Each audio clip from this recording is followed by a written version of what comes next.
إذا يوادرم خلكي ما تيبقت إنه شارتر بيتن دستكي تقدرانا نه تنا وزعكي زياتر آلوز بكن دلينا حزاني كرد بوز أي خوش نكن كاري روزناماني كاري كي بيروزا يوادرم او کار پیروزه به جوانی به کار بهندرید نک لبرجواندی ناحزانی کرد به کار بهندرید مادام کشی لازان چاره سر کرا لیر هیچ کشک نامینید هیچ رگاه به داخراوی نامینید والله جناب سروک هردم ام سروک مرجعی خود زانین بله بخیر بین سر چاو والله پیام ما اوه خلک ما گندی لازانه بگرن او سر مال حال خو چه کشل گور دانمایا هم قضا خباجي دور برجي وضعك هور بيا والرجع كما محاولة كرنيوكر همي وضعك آرام بيا والحمد لله ريد بيا بس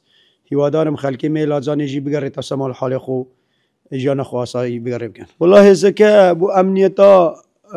خلككيت هات يعني ونهان كالوزيه وجرجي درس كان بس احتمال عند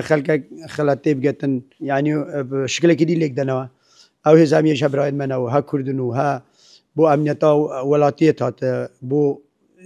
جرجي الوزينا هن اذا يوادرم خلكي ما تيبقتن وشارتر بيتن دستكي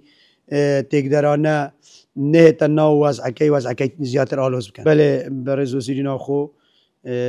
جماعتي آگادار کردن و پاشنگینیش بخوشم قسم لگه کرد اوانی دستگیر کردن 5 نفر بون آزاد دکرین و دگرین و گندی لازان خلق کش دگرین تسمال حال خوان يعني آروزي نامينيت والله خلق ك او موضوعي شركة لاناساتا قوري او مشكلة الريدة هذا كان لو باراسني بالاوغاي لاناس شون اوان بشكل كدي تيجاشن يعني وان زاني لبو سر گندیوان دستن نکو حتی استهزاون یکان یک نفریان داخلینا گندی لازان نبوه هم لبو امنیتی وان و امنیتی لاناس شونه وندره یعنی لو آلوزی و تگدانی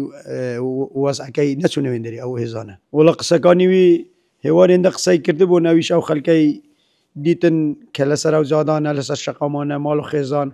لدره کوتبون و برک توزک عزیز بو نقصای کردینه بس قصکانی ناب نه کاری اوی که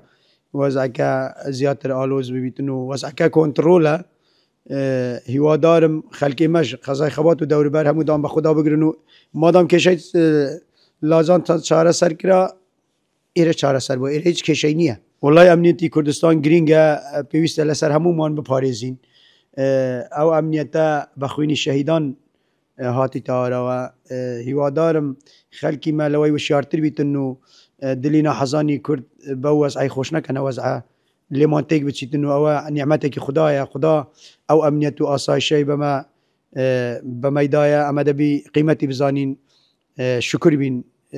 أو أمنيتا لهم شوينك نية بس لكردستان هي والله ميديا كان راستي كاري روزناماني كاري كي بيروزا هوادارم أو كاري بيروزا بجواني بكار بيندريت نك لبرجواندي ناحزاني كرد بکار بهندریتن کاری روزنامه‌ای کاری که پیروز براستی شتی جوان نشانی خلق بدن نک شتی که وان نشان بدن دلی نحزانی کرد به کرد خوش بکنو اما هم کرد برای کین دبی همو یک رزق بپارێزین و امنیت و آسایشی اولادی بپارێزین لهمو شوینه که کردستان بولو من هر جایی که کردستان مشکلی هبیتن مشکلی هم کردستانه ی همو مانه بله قسم لگر همو آن کرد اوان رجعي سريكي خبات موصل او جماعات شونا و بلاويان بيكر الرجعي كورجوسكي فراز اويش بلاويان بيكر ديا مادام كشي لازان چاره سر کرا لیر هیچ کشک نامینید هیچ رجعي به داخراوی نامینید والله وی لازان راستی چاره سریه که ویا اوانی سبب کار بون لبو او موضوع که حتی گوره پالاوگای لاناس پالاوگای کی بري دا شادماري كردستانه استا كهرباء او غازوایلی دابين كرايا للاناز دابين كرايا يعني بديل غازي كورموي بوا اگر بيويس لسر همومان او بالاوغا بپاريز ريتن كا او كهرباء بردوام بيتن كا خدمتي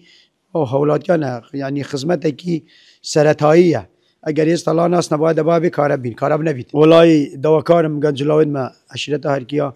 الکاری که وتونه کن ببیتا جیه دل نخوشیه و شرمزاریه بومه ام همی پیکات جوانین کاریت خراب منواشین ام دبیب کاریت جوان بردوام بین او روژی قضا خبات روی دای او نبیه که بیجه گیل شوین یکیان آلوز یکیان او بیتن تنها او بیا البو خلقی لاجانی بیا او ریا هان داخستنو هان نسر شقاما با موضوعی خلقی لاجانی بیا خلقی لاجانیش گر یا هیچ که شکل قضا خبر نامین والله جناب سروک هردم ام سروک مرجعی خود زانین ام ده پال پشتی بینو ام ده سبرنامه و بین ام ده امنیتا ولات کتو گرنگا او کتو خمل سا هر تاکه کی کرد خو هر چی کی دنیای بی مشکله بیتن بومجی واجب السما ام امنیتا ولات پاریزین و سبرنامه جناب سروک